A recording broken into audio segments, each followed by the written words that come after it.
How independently can adults with intellectual disabilities live as they age?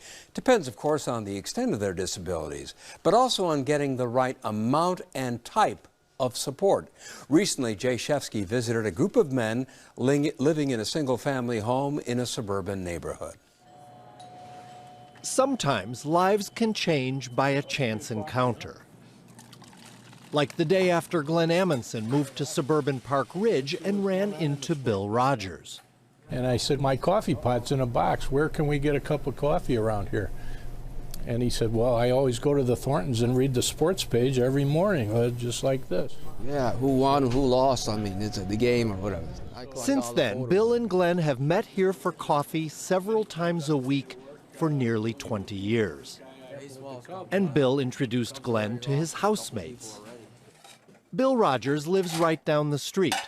For more than 2 decades, he's shared this house with 4 other men, all with intellectual disabilities.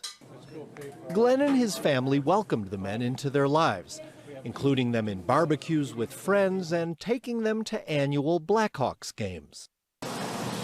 The house is owned by the nonprofit Avenues to Independence.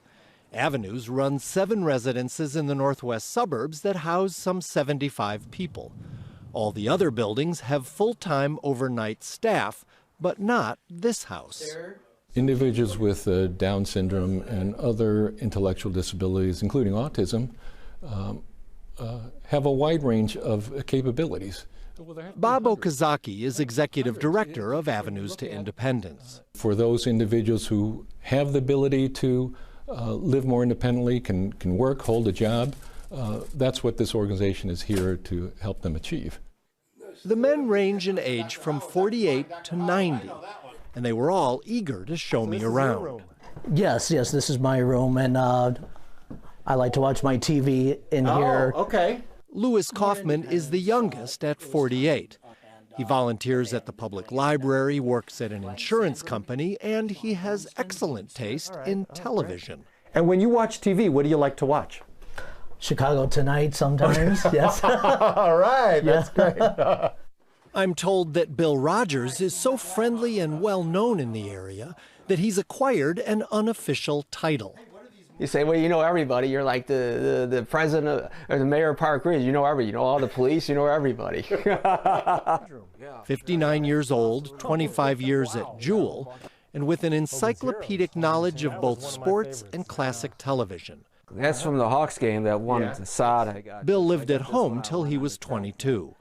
See, when I lived at home, it wasn't very good for me being treated like a baby instead of a man. So they said, why don't you move to this program? What's better for you about living here? Oh, well, you got more. You can do what you want. See, like make your own food, wash your own clothes. I couldn't do that when I lived at home. The men do most of their own cooking. Tonight, Alan Raywinkle is making steak, mixed vegetables, and mashed potatoes. Alan is 69.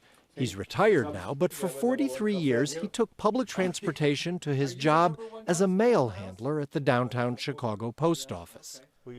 Alan says when they first moved in here in 1994, there was what he describes as a furor.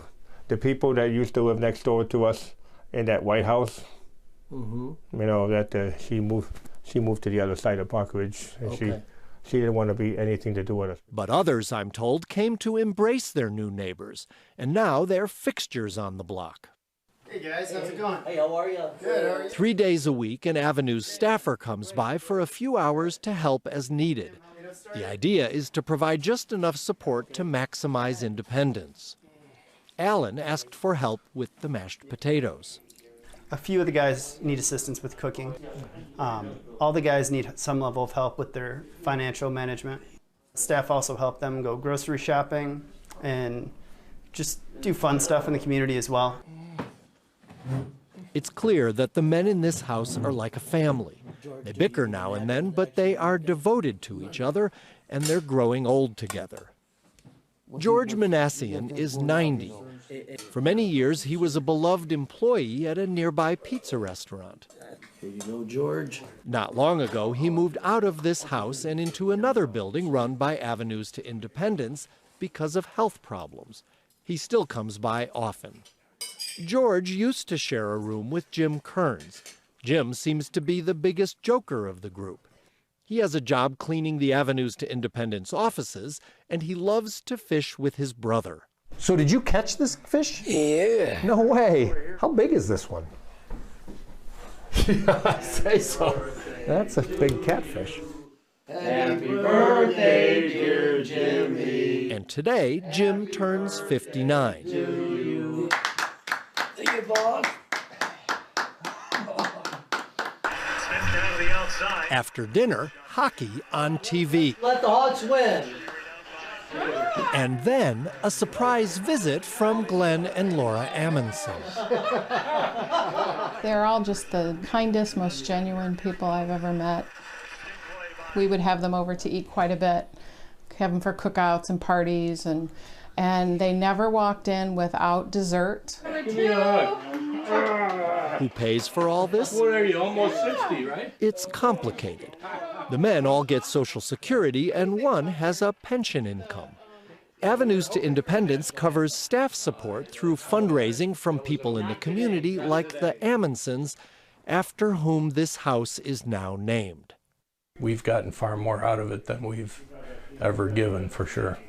I've never heard any of them say a bad word about anyone, and they are truly great people to be around, and it's kind of inspiring, really, to see that about them, because they have many challenges, obviously, in life, but the way they go about their life together, it's really a great story.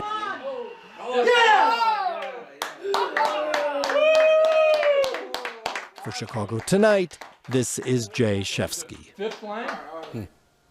You can find out more about Avenues to Independence on our website.